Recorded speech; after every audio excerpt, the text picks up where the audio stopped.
June 6, 1944, 6:47 a.m., Omaha Beach, Normandy. The water around me turned red before I understood why. I'd been wading through waist-deep surf for what felt like hours, but was probably 30 seconds. Holding my medical kit above my head, trying to reach the beach that command had promised would be lightly defended. The intelligence briefing had been confident, minimal resistance, secure the beachhead by noon, push inland by evening. The intelligence briefing had been catastrophically wrong. The German MG-42 machine gun opened up from the bluffs above us, and that distinctive sound, like fabric tearing, but amplified 1,000 times, cut through the morning air. 1,200 rounds per minute. I'd learned that number in training, had memorized it along with treatment protocols and triage procedures. Now I was learning what 1,200 rounds per minute actually meant when they were aimed at men. The soldier beside me, Private Chen from Kansas City. I'd played cards with him on the transport ship, jerked backward as if pulled by invisible strings. He went under without a sound, and the water where he'd stood bloomed crimson. Then another soldier, then 3 more. The surf wasn't just red anymore. It was opaque with blood. I was a combat medic with the 116th Infantry Regiment, 1st Division. 24 years old, a pharmacist assistant from Baltimore before the war. I'd completed 6 months of advanced medical training at Fort Sam Houston, learned to treat sucking chest wounds and arterial bleeding and compound fractures under fire. What they hadn't taught me was how to treat 40 men simultaneously while machined. Gunfire turned the ocean into a killing field. Medic! Medic! The screams came from everywhere at once. From the water, from the beach, from wounded men who'd made it to the seawall and were pinned down by fire from positions we couldn't see. Every instinct in my body said to dive, to take cover, to survive. But the Red Cross on my helmet meant something.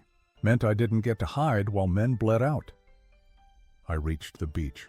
Not really a beach, a narrow strip of stones and sand, maybe 30 yards wide, littered with obstacles the Germans had placed to stop landing craft.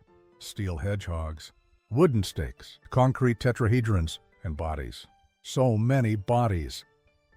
A wounded soldier lay behind a steel obstacle, gut shot, trying to hold his intestines inside his abdomen with both hands. His eyes found mine, pleading, terrified. He couldn't have been older than 19. I ran to him, felt bullets crack past my head, felt the air compress as rounds missed me by inches. Slid into cover beside him and dropped my medical kit. "You're going to be okay," I lied. "I've got you." His name was Patterson. I saw it on his uniform as I cut away his jacket. The wound was bad. A burst of machine gun fire had torn through his lower abdomen, perforating his intestines in multiple places. This was the kind of injury that killed you slowly, painfully, through infection and sepsis, even if you survived the immediate trauma. But I couldn't tell him that. Couldn't tell a 19-year-old kid from Ohio that he was dying on a beach in France while his mother thought he was safe in England. I packed the wound with sulfa powder, applied pressure dressings, gave him a morphine syringe, the small disposable injector we called a Purple Heart in a tube. His breathing was shallow, rapid. Shock was setting in. He needed a surgeon, needed a hospital, needed things I couldn't provide while German guns were cutting down anyone who moved. "Medic! For God's sake, medic!" The call came from 30 yards down the beach. I could see the soldier, half in the water, half on sand, one leg clearly shattered, dragging himself forward with his arms while blood pooled beneath him. I looked at Patterson, looked at the other wounded man, made the calculation that would haunt me forever. Patterson's wound was mortal. He would die whether I stayed with him or not. The other soldier might survive if I could stop his bleeding in the next 2 minutes. Triage. The brutal mathematics of combat medicine. Save who you can save. Let the others go. "I'll be right back," I told Patterson, squeezing his hand. Another lie. We both knew it. I ran. Bullets snapped past me, kicked up sand, punched through the air with sounds like angry wasps. One round hit my medical kit, and I felt the impact like a punch to my side. Didn't stop. Couldn't stop. The wounded soldier was 30 yards away, then 20, then 10. I dove the last few feet, landed beside him in the surf. His name was Williams, Sergeant Williams from the 29th Division, attached to our unit for the invasion. The machine gun burst had shattered his femur. I could see bone fragments protruding through torn flesh. Femoral artery compromised. He was bleeding out. Tourniquet first. I wrapped it above the wound, twisted, until the bleeding slowed to a trickle. Williams screamed, a sound that cut through even the machine gun fire. But screaming meant alive, meant conscious, meant salvageable. "Morphine," he gasped. "Please, God, morphine." I gave him a syringe, marked his forehead with the M so the next medic would know he'd already received a dose. Then I splinted the leg as best I could with a rifle and torn fabric from his jacket. "Inadequate, but better than nothing. Can you move?" I asked. "I don't know." "I don't—" An artillery shell landed 50 yards to our left. The concussion knocked me flat, filled my ears with ringing, covered us both in sand and stones. When I could see again through the smoke, I realized Williams wasn't moving anymore. Dead. Unconscious. I checked his pulse. Still there. Weak, thready, but there. I couldn't carry him.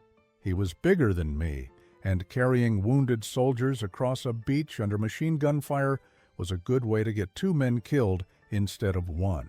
But I couldn't leave him in the surf where the incoming tide would drown him. So I dragged him, grabbed him under the armpits and pulled, one agonizing foot at a time, toward the seawall where other wounded had gathered. Bullets hit the sand around us.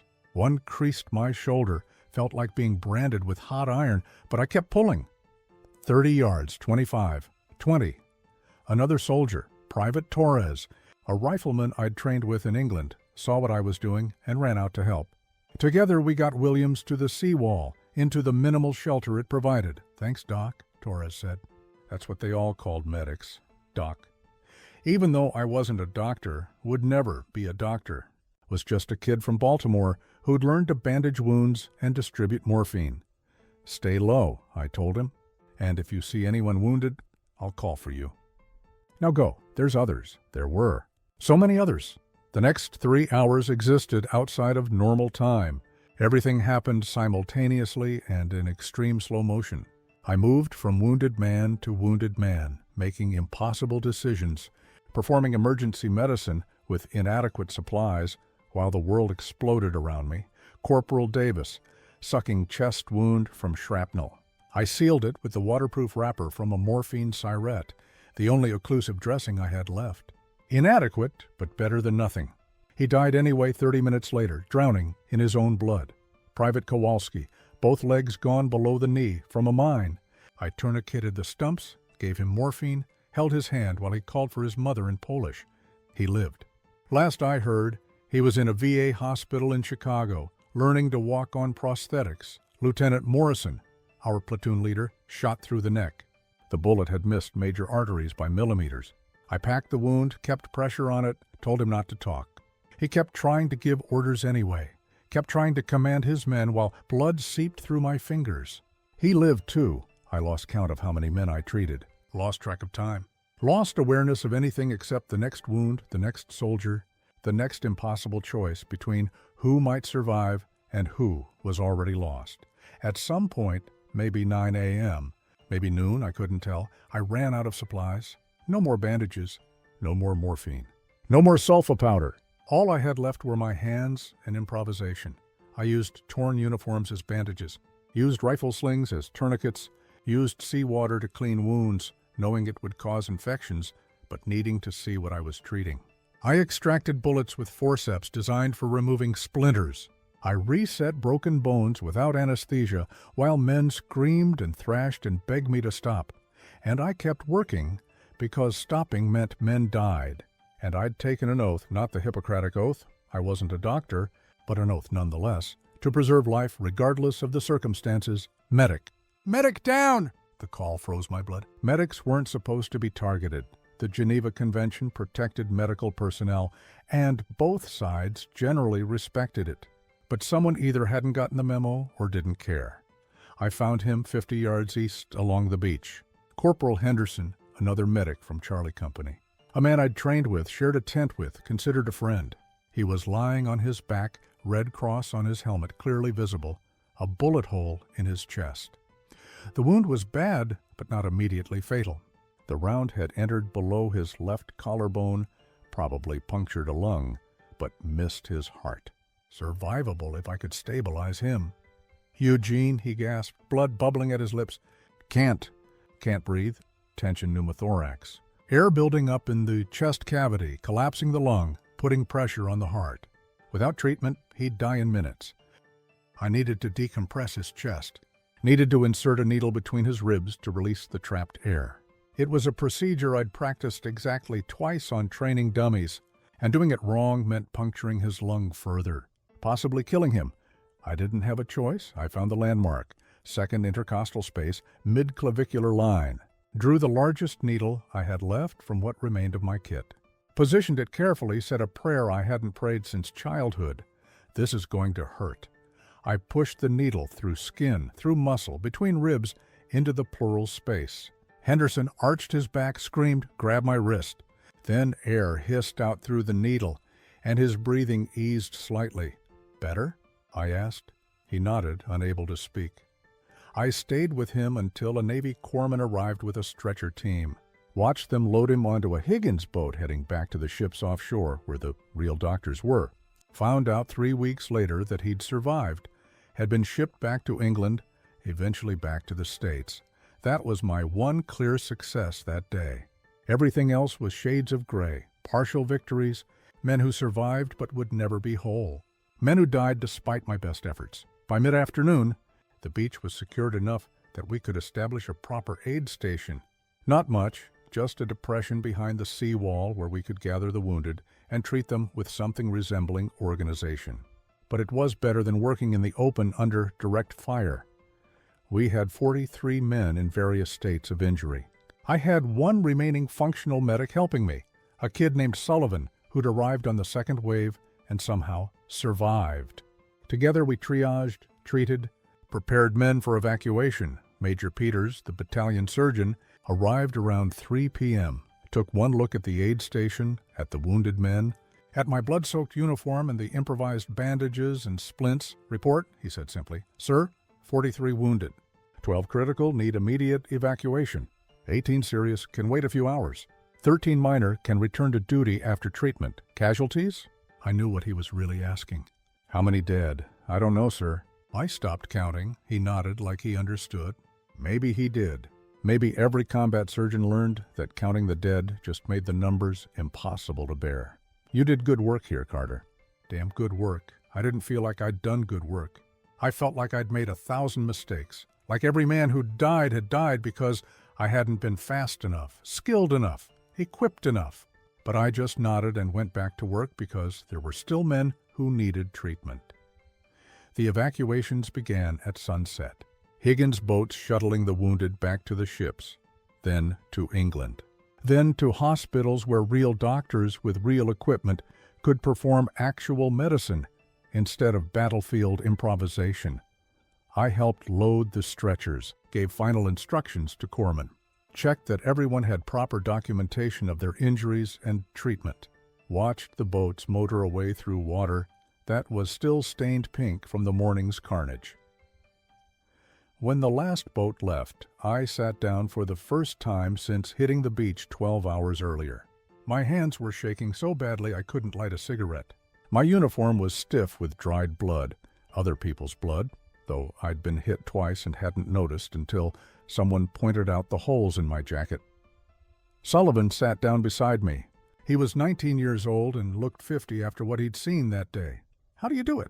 He asked. How do you decide who to help first? It was the question that would haunt me for the rest of my life. You save who you can save, I said. You make the best choice possible with the information you have, and you live with the consequences. But what about the ones we couldn't save? What about, you don't think about them?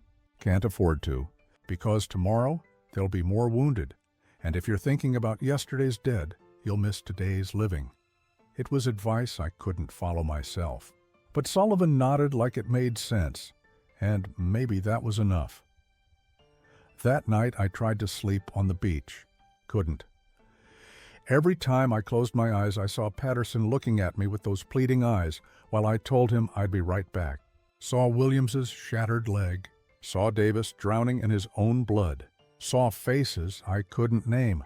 Men I'd treated for 30 seconds before moving to the next casualty. Men whose names I'd never learned, but whose wounds I'd never forget. I'd treated approximately 60 men that day. That's what my after-action report said. 60 wounded soldiers given 8 under fire. 43 survived to evacuation. 17 died despite treatment. 17 men I couldn't save. The Army gave me a Bronze Star for my actions on D-Day. The citation mentioned exceptional valor and life-saving medical treatment under enemy fire. They pinned it on my uniform at a ceremony 3 weeks later, and all I could think about was Patterson asking me to stay. While I ran to help someone else, I served as a combat medic through France, Belgium, into Germany, treated hundreds more wounded soldiers, got better at triage, at emergency procedures, at making impossible decisions quickly, got another Bronze Star at the Battle of the Bulge, earned a Silver Star in the Hurtgen Forest, but Omaha Beach never left me. The calculations I'd made, this man might survive, that man is too far gone. The choices that felt like playing God with lives that weren't mine to judge. The terrible mathematics of combat medicine, where doing the most good meant letting some men die. After the war, I went to medical school on the GI Bill, became a doctor, specialized in emergency medicine, because that's what I knew, what I was good at. Spent 30 years in emergency rooms making the same kinds of decisions I'd made on that beach. Who needs treatment first? Who can wait? Who's already lost? But it was different in a hospital. We had equipment, backup specialists. We had time. Most importantly, we had enough resources that I rarely had to choose between patients. Could usually help everyone, or at least try. In 1984, for the 40th anniversary of D-Day, they invited me back to Normandy, a ceremony honoring the medics who'd served on the beaches. I almost didn't go, but my wife convinced me that maybe I needed to see it again, needed to close that chapter. We stood on Omaha Beach on June 6, 1984. The beach was pristine now, cleaned up, memorialized, turned into a monument. Tourists walked where men had died. Children played in surf that had run red with blood. I found the approximate spot where I'd treated Patterson. It was just sand now, no different from any other section of beach, no marker. No indication that a 19-year-old kid from Ohio had bled out there while calling for his mother. I knelt in the sand and finally let myself cry. 40 years of holding it in, 40 years of pretending the decisions I'd made were right. 40 years of carrying the weight of 17 men who died while I was busy saving others. My wife held me while I sobbed. Didn't try to tell me it wasn't my fault. Didn't offer empty comfort. Just held me while I grieved for Patterson and Davis and all the others whose names I'd never learned. When I could speak again, I told her something I'd never told anyone. I made the right choices, I said. Triage was correct. Treating Williams instead of staying with Patterson saved a life. The math worked, but that doesn't make it easier to live with, she nodded. She was a nurse, had worked ER with me for 20 years. She understood that sometimes doing the right thing still feels wrong. I never went back to Normandy after that. Didn't need to. Because I carried Omaha Beach with me every day, in the decisions I made in the ER, in the way I treated patients, in the understanding that medicine is as much about accepting limitations as it is about saving lives. The medic's oath isn't like the Hippocratic Oath. We don't promise to do no harm. That's impossible in combat. We promise to do the most good possible with the resources available, to treat enemy and ally alike, to stay when everyone else is running. I stayed on Omaha Beach for 12 hours while men died around me. Made 1,000 decisions, most of them right, some of them wrong, all of them impossible.